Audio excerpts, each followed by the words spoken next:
आ रहे जैसे झोटे गाँव में, कपड़े से पूछ ले, ये दिखाते ना, चिंता क्यों कर रहे हो? सांटा तैयार रखा, पिछवाड़ा लाल कर देंगे, चमड़ी उधेड़ देंगे इनकी। अब क्या किसान उस दिन जो है होली दिवाली मनाएगा जिस दिन कोई नेता मरेगा। सरकार और किसान के बीच बातचीत की लगातार तारीखें तय हो रही है, लेकिन सनी देओल के फिल्म का वो डायलॉग है कि इंसाफ नहीं मिल रहा है। हमारे साथ बातचीत करने के लिए सोशल मीडिया के एक फेमस चेहरे हरिंद्र जी हैं। उनसे जानने की कोशिश करते हैं कि इस तारीख को वो किस नज़रिए से देखते हैं और कब ये पूरा मसला सुलझकर सामने आएगा। आप बताइए, तारीख पर तारीख मिल रही है, लेकिन मोदी जी की कोर्ट से किसानों को इंसाफ क्यों नहीं मिल रहा? मिलेगा, अभी थोड़ा सा उन्होंने झुकना शुरू करा। झुकेगी सरकार, झुकाने वाला चाहिए। अब झुकाने वाला किसान आ गया और अब 26 तक सब आ लेगा, 25 में आ लेगा सब। सरकार तो ये कोशिश कर रही है कि 26 से पहले ही सारा मामला निपट जाए और ये किसान जो यहाँ पर बैठे हैं ये अपने घर चले जाएं। घर जाओगे कि नहीं जाओगे? हाँ, निपटाओ। तीनों काले कानून वापस, MSP पे गारंटी का कानून, स्वामीनाथन रिपोर्ट लागू, और जितने नोटिस NIA के हैं वो वापस, जितने अरेस्ट कर रखे FIR दर्ज सब वापस। जब चलेंगे अब ये गले मुर्दे जो उखाड़े जा रहे हैं अब किसानों की आड़ में, और भी लोग आपके साथ लग गए हैं। किसानों के जिक्र कर रहा हूँ, उसके साथ साथ और भी लोग हैं जो विपक्ष के भी हैं। उनके लिए क्या कहेंगे? अब सरकार तो ये माने कि विपक्ष उसमें आग में घी डालने का काम कर रहा है। सरकार ने ऐसे आहुति क्यों लगाई जिसमें कोई दूसरा भी आके घी डाल जाए? क्यों करा उसने ऐसा? जब किसान घर से चला था तभी बात मान लेती, मानती तो कि कौन विपक्ष कौन क्या है।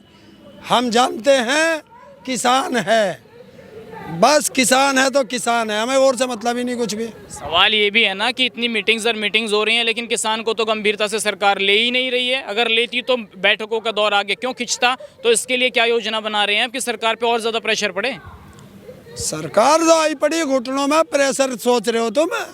फेंपड़े आ रहे जैसे झोटे गाँव में, कपड़े से पूछ ले, ये दिखाते ना, चिंता क्यों कर रहे हो? जागे तो जो है आने वाले समय में बताएं किसको आएंगे, लेकिन 2 मंत्रियों के अलावा और कोई रिस्पांस दे ही नहीं रहा है। अमित शाह जी पहले आए और अब उन्होंने भी आना बंद कर दिया। मोदी जी कुछ बोल ही नहीं रहे हैं। किसानों की आत्महत्या होगी, अमित शाह पतंग उड़ा रहे, हेमा मालिनी लोहड़ी मना रही हैं।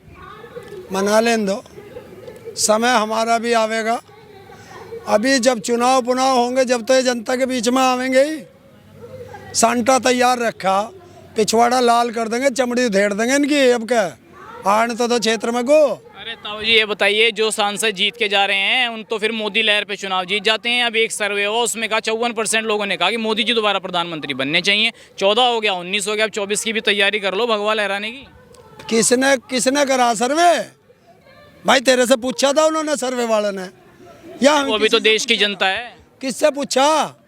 ऐसे पूछा जैसे अर्नव ने अपनी TRP बढ़ा ली, ऐसे बढ़ाया। बड़े चैनलों पर चल रहा था ये बात है, बड़े चैनलों पे चल रही है। बड़े चैनलों की माँ बहन एक होने लगी ना, जनता करने लगी, आ गया ना, बढ़ गया ना जाके मोदी के घर में, बढ़ गया ना जाके उसके तड़ी पार के घर में, लिखड़ेगा बाहर।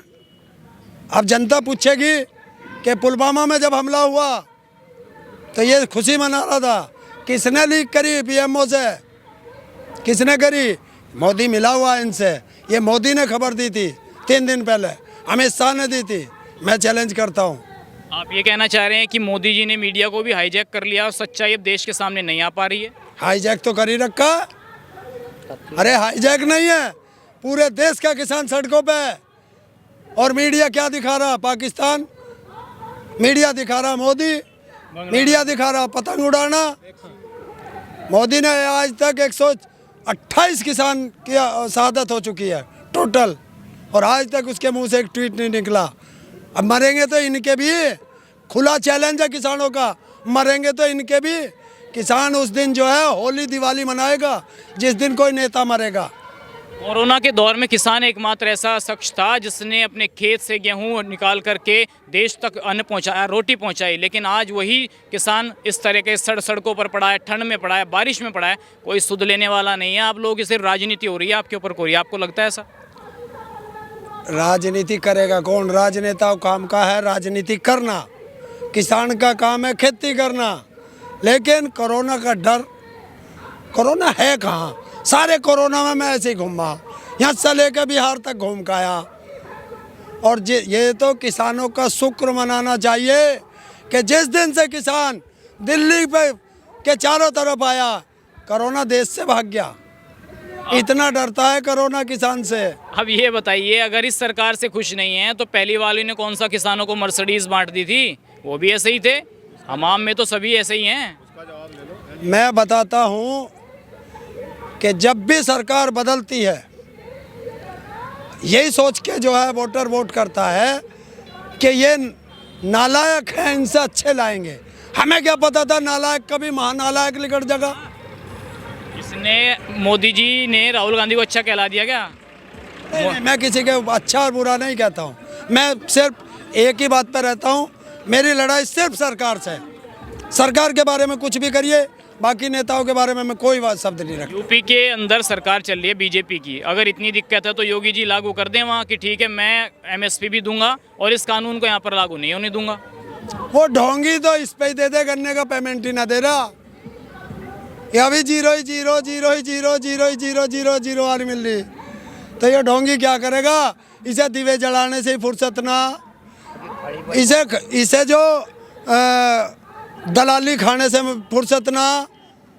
एक दिया मोदी जी को किसानों के नाम पर भी जलाना चाहिए और एक थाली पिटवा देनी चाहिए, ऐसा मानते हैं आप? किसानों के नाम पर इतनी दिक्कत में है किसान यहाँ। अरे दिवे ना जलाने, बिल वापस लेने पड़ेंगे। दिवे से क्या हो रहा? दिवे तो हम ही देंगे इनके अब का गंगा जी में। एक राष्ट्रभक्त हो रहा है देश के अंदर, स्वामी रामदेव, जो हर मुद्दों पर बोलते थे जब कांग्रेस की सरकार थी। बीजेपी आने के बाद कुछ चुप्पी साध ली उन्होंने। अब किसानों का इतना बड़ा मुद्दा चल रहा है, आपको लगता है रामदेव को आगे आकर बोलना चाहिए? अरे बोलना तो बिल बढ़िया बता रहा। अब क्या उसको भी देखेंगे, स्वदेशी बनाऊंगे उसे भी। उसे ना स्वदेशी छोड़ दे ना विदेशी छोड़ दे किसान। आपको पता है अगर मोदी जी ना चुनाव लड़ते तो रामदेव जी अपनी पार्टी बना करके मैदान में आते, फिर उन्हें बनाते आप प्रधानमंत्री या उनका कोई आदमी है वो इस लायक? कई हजार पार्टी रजिस्टर्ड हैं चुनाव आयोग में, एक इसकी भी हो जाती। कौन सा पता रहा, करता क्यों ना कर ले, तेरी भी आँख से ठीक कर देगी जनता। अच्छा, एक अंतिम सवाल। संसद के अंदर एक किसान कल कह रहे थे कि सांसद जो हैं, ज़्यादातर सांसद जो हैं, कोई अभिनेता ले लिया, कोई आम आदमी ले लिया और अब किसानों की एंट्री बंद हो गई है। मोदी के नाम पर चुनाव जीत रहे हैं, ये जनप्रतिनिधियों के पास आप क्यों नहीं जा रहे? वो भी तो आपके बीच से निकलकर संसद विधानसभा पहुंच रहे हैं, उनको तो आपकी आवाज़ उठानी चाहिए। उनके पास क्यों नहीं जा रहे आप? आ रहे ना 26 तारीख को, 29 तारीख से देखेंगे ना, इनका वो बनाएंगे हम लोग लिस्ट। जो संसद में किसान के फेवर में बोलेगा उसकी लिस्ट अलग, जो सरकार के फेवर में बोलेगा उसकी लिस्ट अलग। उन्हें तो सरकार के खिलाफ थोड़ी बोलना है, उन्हें सांसद नहीं रहना क्या आगे? अरे देख, क्यों संसद बनावे सांसद? टिकट नहीं चाहिए ना। अगर हमारा फेवर का होगा तो हम तो निर्दलीय जिता के भेज दें। अब ये चाह रहे लोग बीजेपी का टिकट मिल जा चाहे किसी ही मिल जाए, ये मैटर नहीं करता। अब जनता क्या है, जनता तो पीछे हो रही है मोदी जी के। ले लो, अब मोदी को भी दिखा देंगे। देखिए, जिसकी मांग भर के लाया था आज तक उसकी मांग तो पूरी करी ना, जनता की करेगा। सुन, अब बता देता हूँ, ले तेरे आज पहली बार बोल लूँगा। सज धज के जसोदा चली, सज धज के जसोदा चली, लेके हरि का नाम, और आशा की थी राम की, मिल गए झांसा राम। ये तो वो चलिए, ये कविता के तौर पर हम इस वीडियो को यहीं पर एंड करते हैं और उम्मीद करते हैं कि जल्द से जल्द किसान और सरकार के बीच का ये मुद्दा ज़रूर सुलझेगा। देश और दुनिया की ऐसी ही खबरों को पाने के लिए जुड़े रहिए हमारे साथ। और हाँ, अगर आप वीडियो को फेसबुक पर देख रहे हैं तो हमारे फेसबुक पेज को लाइक करें, और अगर आप यूट्यूब पर देख रहे हैं तो यूट्यूब चैनल को सब्सक्राइब करना मत भूलिए। वीडियो को लाइक कीजिए, शेयर कीजिए और अपने कमेंट ज़रूर दीजिए।